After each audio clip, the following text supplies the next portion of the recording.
Hey everybody, I came in here to clean up. I've been out there throwing this thing. I love it. You can't stop. It's addictive. That's the Coben, cold steel Coben.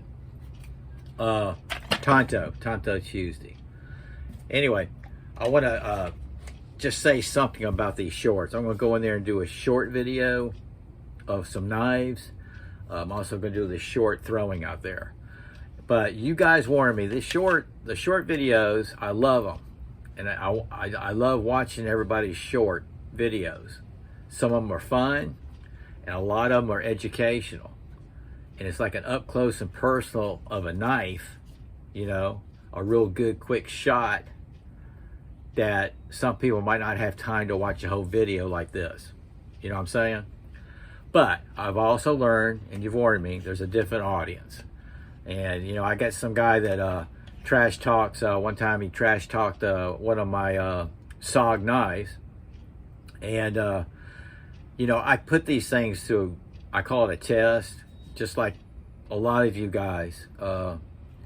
We chop them, we throw them, and you don't do that to your folders or fixed blades. Use your throwing knives, but I do it because I want to show you how tough these things are, and that's why I watch y'all's videos when you're doing it, because I see how tough they are.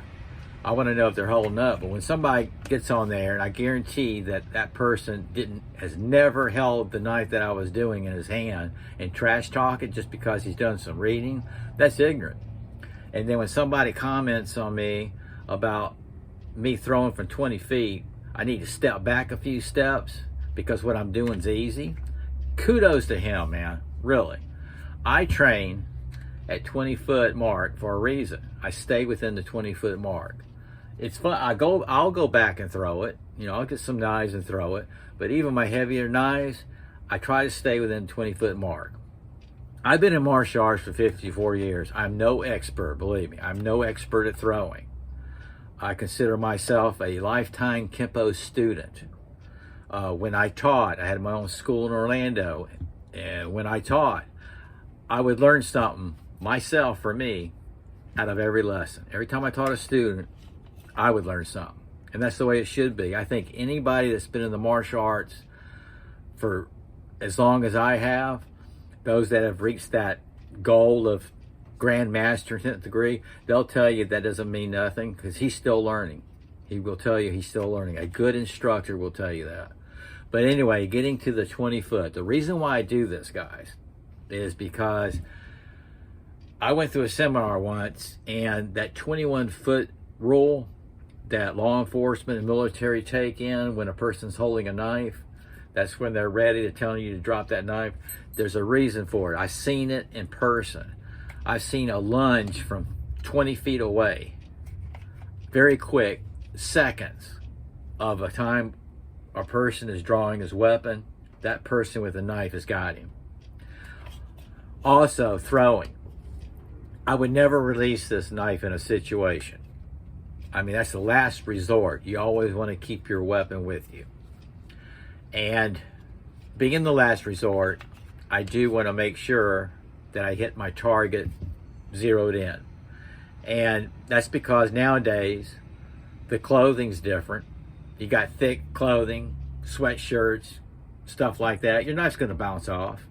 A lot of people are wearing armored vests, you know, crap like that. You got to zero in on a target. But that's why I train at 20-foot mark. I like to stay at 20 foot. I want to talk it down first, de-escalate the situation. Nice right here. I'm probably holding on to my folder. You know what I'm saying? I'm probably holding on to it, because if it gets closer and closer, that gets kind of sticky. You know what I mean? So that's my reason for it. Kudos for that person that commented that, you know, step back. I appreciate the input. I'll step back a few feet, but no, I won't. I'm going to stick to what I'm doing. Alrighty, I got that off. I guess that was Steve-O's vent time. I'm going to go out and do a short one on this one, and I'm going to go inside because I'm sweating bullets. I'm telling you,